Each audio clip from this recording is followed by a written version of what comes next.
Hello நண்பா நண்பீஸ். ஒரு ராஜா ஒருத்தர் இருக்காரு. அவர் அவர் நாட்ட பத்தியும், அந்த நாட்டு மக்கள பத்தியும், அந்த நாட்டு மக்கள் அவர பத்தி என்ன நினைக்கிறார்ன்றத பத்தி தெரிஞ்சுக்கிறதுக்காக, ஒரு சோல்ஜர் மாரி மாறுவேஷம் போட்டு நாட்டுக்குள்ள போறாரு. அப்படி போகும்போது அவர் ஒரு காட்டுக்குள்ள மாட்டிக்கிறாரு. சாயங்காலமும் ஆயிடுது. அவருக்கு எந்த பக்கம் போறதுன்னு அவருக்கு தெரியல. அந்த பக்கம் எந்த ஒரு மனிதர்கள் நடமாட்டமும் இல்ல.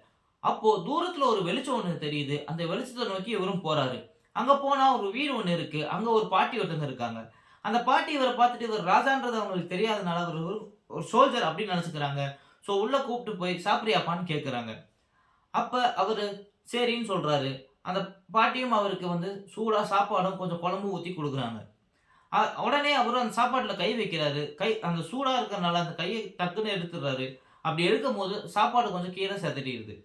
அத பார்த்த அந்த பாட்டி அவர பார்த்து, "நீயும் ராஜா மாரி தான் இருக்க" அப்படின்னு சொல்றாரு.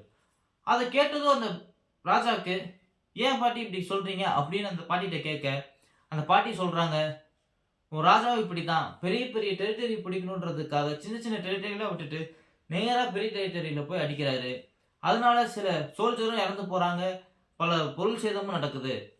இதுவே அவர் சின்ன சின்ன டெரிட்டரிய ஃபர்ஸ்ட்டே அடிச்சுட்டாருன்னா, அங்கேயே ஒரு சோல்ஜர்ஸ் அவனுக்கு எக்ஸ்ட்ரா கிடைச்சிருப்பாங்க. இந்த பொருள் சேதமும் கம்மியா இருக்கும். பெரிய டெரிட்டரி அடிக்கும்போது எந்த ஒரு உயிரிழப்பும் பெருசா இருந்திருக்காது. அதே மாரி தான் நீயும் அந்த சாப்பாட நடுவுல தொடாம, ஃபர்ஸ்ட்டு சுத்தி இருக்கிற சாப்பாடு கொஞ்சம் கொஞ்சமா சாப்பிட்டுருந்தீன்னா, நடுவுல சூடு ஆறியிருந்திருக்கும். நீ அத சாப்பிடும்போது நல்லா கரெக்ட்டா இருந்திருக்கும்." அப்படின்னு சொல்றாங்க. இத கேட்டதிலிருந்து அந்த ராஜா, அதுக்கப்புறம் எந்த ஒரு முடிவு எடுத்தாலும் யோசிச்சு, கரெக்ட்டா அதுக்கேத்த மாரி முடிவு எடுத்து, ஒரு டெரிட்டரியா அடிக்கிறாரு. So, moral of the story என்னன்னா, நம்ம லைஃப்லயும் நம்ம ஒரு பெரிய ஒரு ஆம்பிஷன் வச்சிருப்போம். இல்ல பெரிய ஒரு கோல் ஒண்ணு வச்சிருப்போம். ஸ்ட்ரெயிட்டா அந்த கோல போய் அச்சீவ் பண்ண முடியுமான்னு கேட்டா, யாராலயுமே ஸ்ட்ரெயிட்டா போய் அச்சீவ் பண்ண முடியாது. அதுக்காக ஒரு சில ஸ்டெப்ஸ் இருக்கும். அந்த ஒவ்வொரு ஸ்டெப்பா போய் ஃபாலோ பண்ணா தான், அந்த கோல போய் அச்சீவ் பண்ண முடியுன்றத சொல்லிட்டு, இந்த வீடியோவ நான் எண்ட் பண்ணிக்கிறேன்.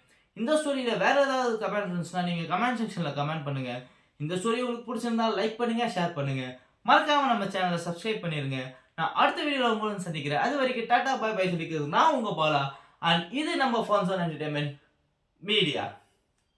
பாய்.